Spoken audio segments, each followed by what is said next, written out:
Setiap dari kita masih lengkap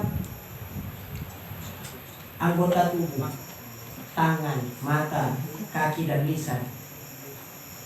Allah masih memberikan kelapangan bagi setiap anggota tubuh kita untuk melakukan apa saja yang kita mau, apa saja yang kita inginkan. Lisan, jika kita ingin berbicara tentang sesuatu, Allah masih membenarkan. Tetapi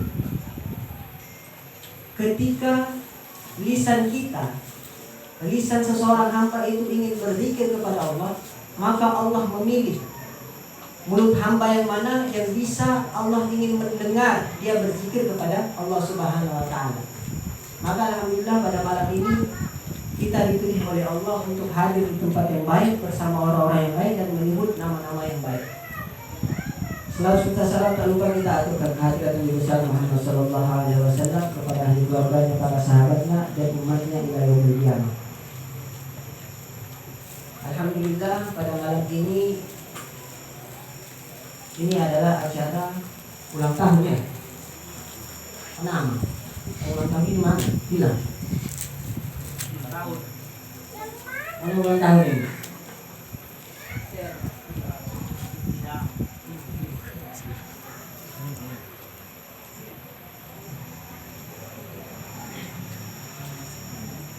Yang mana setiap tahun dari kita bertambah umur setiap hamba, maka bertambah pula dosa yang kita lakukan.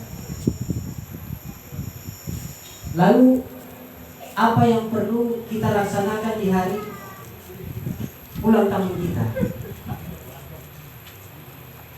Yang perlu kita laksanakan adalah bermuhasabah, melihat di dalam diri kita dosa apa saja yang telah kita lakukan. Entah itu dosa secara sadar maupun secara tidak sadar kita lakukan. Karena bisa saja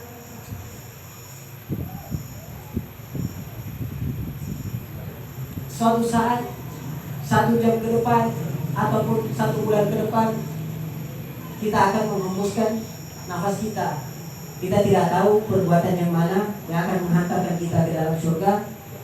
Entah amalan kita itu sudah cukup untuk menghantarkan kita ke dalam surganya Allah atau mencampakkan kita ke dalam nerakanya Allah Subhanahu wa Ta'ala.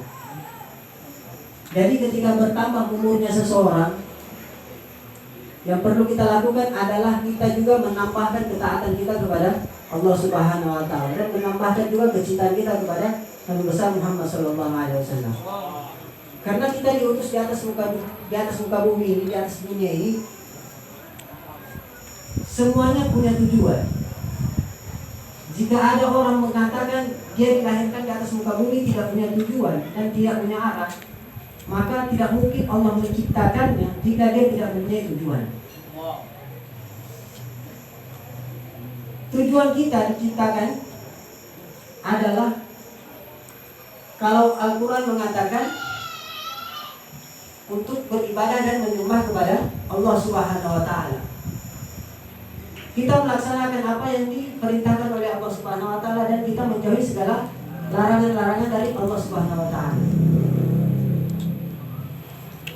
Lalu yang paling penting yang perlu kita gapai adalah bagaimana cara untuk kita mendapatkan ridha dari Allah Subhanahu wa Ta'ala dan bagaimana kita mendapatkan ridha dari Nabi Muhammad sallallahu alaihi wasallam. Karena setiap dari kita yang ada sekarang, tidaklah kita akan masuk ke dalam surganya Allah dengan amal-amal yang kita lakukan. Tidaklah kita masuk di dalam surganya Allah dengan sholat yang kita kerjakan. Tidaklah kita masuk ke dalam surga dengan puasa yang kita laksanakan. Kita akan masuk di dalam surganya Allah dengan ridha dan rahmatnya dari Allah Subhanahu wa Ta'ala.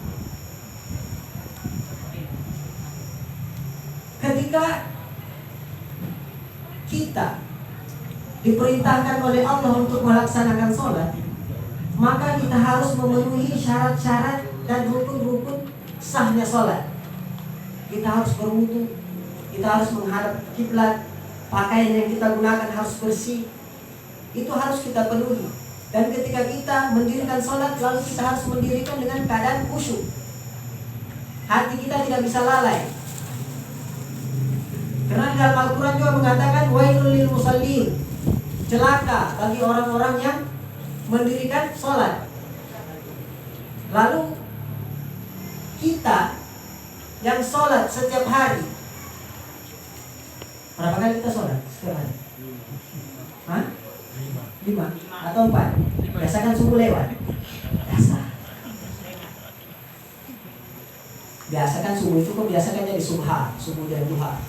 Atau biasa juga kadang-kadang molor lagi sampai subuh dan zuhur. Biasa kan begitu. Allah mengatakan wailul lil musallin, celaka bagi orang-orang yang sholat. Lalu kita diperintahkan untuk sholat. Apa gunanya kita sholat jika kita sholat itu celaka, tidak membuatkan kita itu selamat? Sambungan dari ayat tersebut, wailul lil musallin alladzina hum an salatihim sahun. Celaka orang-orang yang sholat itu ketika di dalam sholatnya mereka itu lalai untuk mengingat kepada Allah Subhanahu wa Ta'ala. Kita diberikan setiap hari itu 24 jam dalam satu hari. Tidak ada satu orang pun di atas muka bumi ini diberikan 25 jam. Semuanya rata 24 jam satu hari satu malam. Di dalam 24 jam kita diberikan 5 waktu untuk melaksanakan sholat. Subuh 2 rakaat, zuhur 4, asar 4 rakaat, maghrib 3 dan isya 4 rakaat. Berapa lama setiap satu sholat kita kerjakan itu, berapa lama durasinya? Paling lama 5 menit atau 10 menit.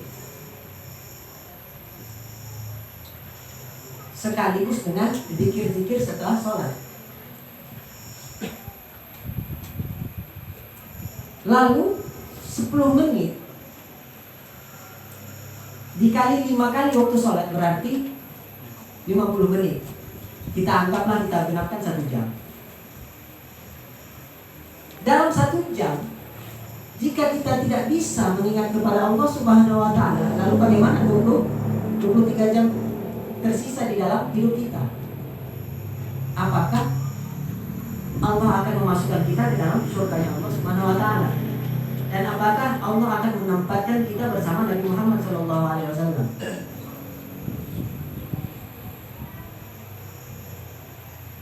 Jadi dengan bertambahnya umur kita, harus juga kita tambahkan dengan ketaatan kita kepada Allah Subhanahu wa Ta'ala. Harus kita tingkatkan. Jangan sampai umur kita bertambah lalu amal ibadah kita mulai berkurang. Karena masa muda diuji dengan kelalaian.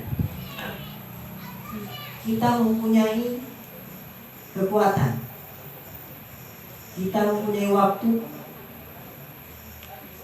Justru itulah yang sering kita, anak-anak muda itu, abaikan. Bukan berarti kita, Allah tidak izinkan untuk kita bersenang-senang. Bukan seperti itu. Tetapi Allah juga mau supaya kita mengingat kepada Allah itu di saat kita senang dan di saat kita susah.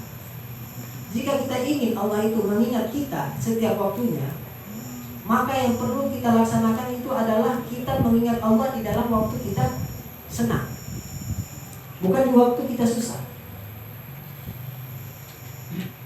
Karena bisa saja Allah mengatakan, untuk apa saya mengingatmu? Engkau cuma mengingatku di saat engkau susah. Di saat engkau senang, engkau lalai kepadaku. Engkau tinggalkan perintahku. Engkau laksanakan maksiat-maksiat yang telah aku larangi. Jadi ketika kita ingin masuk ke dalam surga, yang harus kita gapai adalah bagaimana cara untuk kita mendapatkan ridha dari Allah dan kita mendapatkan rahmat dari Allah Subhanahu wa Ta'ala. Seperti saya katakan tadi, ketika kita melaksanakan sholat, hati kita itu tidak bisa lalai, tidak bisa dipungkiri. Untuk mencapai khusyuk di dalam sholat itu sangatlah sulit. Tetapi bagaimana cara kita berusaha untuk mencapai derajat khusyuk di dalam sholat kita yang kita laksanakan. Justru itu, kita semua yang hadir di sini tidak akan masuk ke dalam surganya Allah dengan amal ibadah yang kita lakukan. Kita akan masuk di dalam surganya Allah dengan rahmatnya Allah. Maka dari itu ada satu amalan yang mana ketika kita laksanakan dan kita lakukan di dalam keadaan kita lalai, itu diterima oleh Allah. Di dalam keadaan kita khusyuk diterima oleh Allah. Di dalam keadaan kita main-main diterima oleh Allah Subhanahu wa taala. Itu adalah selawat kepada Nabi Muhammad SAW.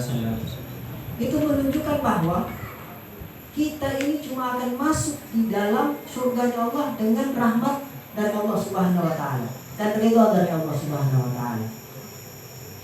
Untuk menggapai ridha Allah, kita harus mengenal kepada baginda Nabi besar Muhammad SAW.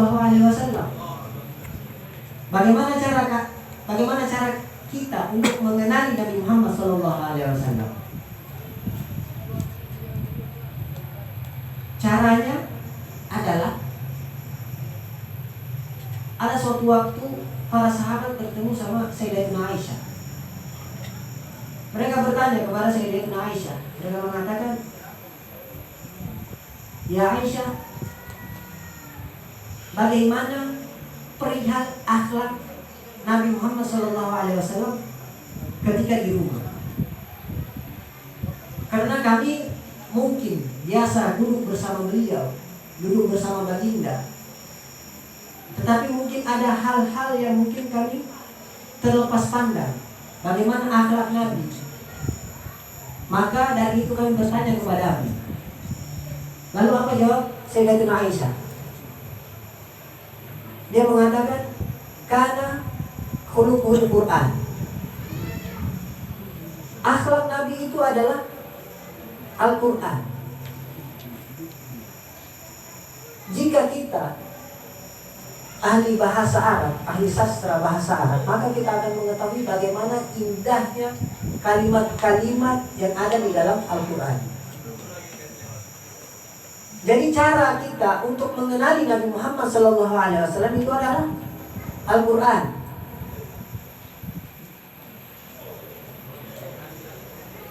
Nabi juga mengatakan, "Iqra'ul Quran, fa innahu ya'ti yaumal qiyamah syafi'an li ashabi."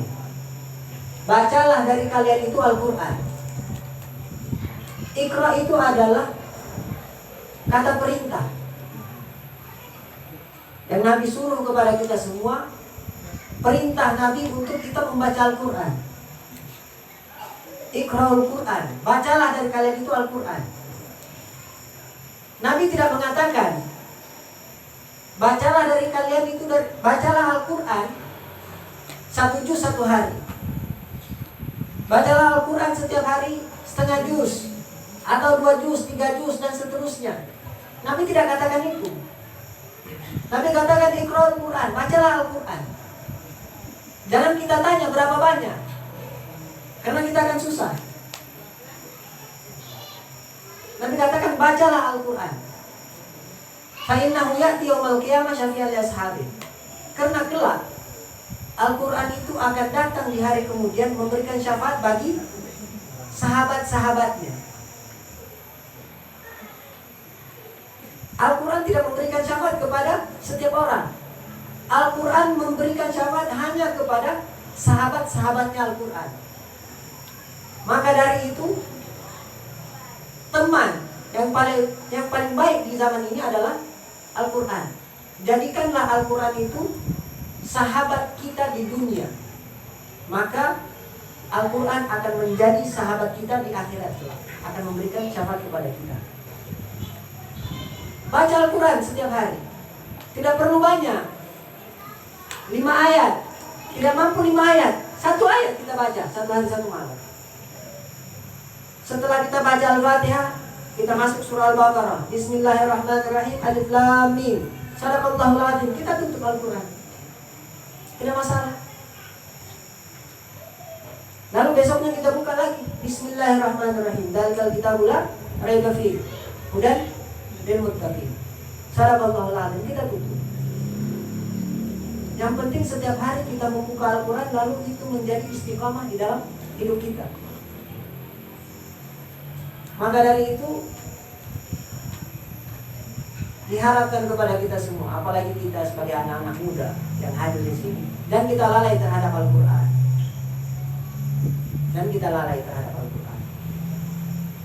Itu adalah teman kita di dunia yang akan menyelamatkan kita di akhirat kelak.